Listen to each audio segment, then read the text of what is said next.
ప్రభుత్వం వచ్చి 9 నెలలు అవుతుంది. పరిపాలన ఏ విధంగా ఉంది? ఇప్పుడు చూస్తుంటే మన 2 నెలల వరకు కొత్తది కాబట్టి కొద్దిగా ఎవరికి అర్థం కాకుండా ఉంది. ఇప్పుడైతే నెంబర్ 1 బ్రహ్మాండంగా జరుగుతుంది. అదొకటి ఏంటంటే 5 సంవత్సరాలు ఇదివరకు అనుభవించిన బాధలోంచి బయటపడ్డాం.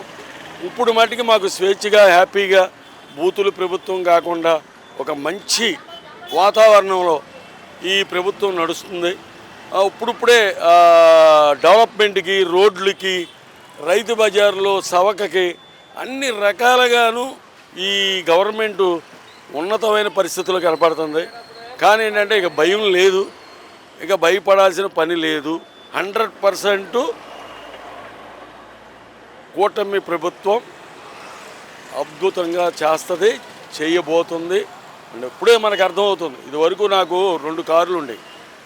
2 కార్లు నేను వేసుకుని కైక్లూరు కలిదిండి వెళ్తే ఒక కారు అమ్మేశాను.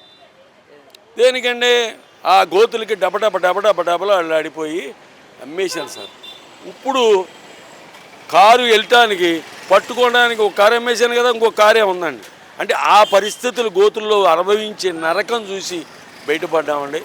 డెవలప్మెంట్ స్టార్ట్ అయ్యింది, ఇంకా తిరుగులేని ప్రభుత్వం వచ్చింది. ఇలాంటి ప్రభుత్వాన్ని కనీ విని వెరుగునగా ఇంకా డెవలప్ చేస్తారు. ఎందుకంటే ఆయన చేయలేదనే భయంతో వీళ్ళు ఎక్కువ చేస్తారు. వాళ్ళు అతని వల్ల అవ్వలేదు, వీళ్ళు బాధ్యతగా చేస్తున్నారు. అది బాధ్యత అయిన ప్రభుత్వం, మంచి ప్రభుత్వం వచ్చింది. ఇక ప్రజలంతా హ్యాపీగా ఉన్నారు, సస్యశ్యామలంగా ఉంటుందని ఉద్దేశిస్తున్నాం. అమరావతి కూడా పనులు స్టార్ట్ అవుతున్నాయి అంటున్నారు. అది ఒక ఇది. ఎక్కడికెక్కడే భూమి రేట్లు కూడా పెరుగుతున్నాయి.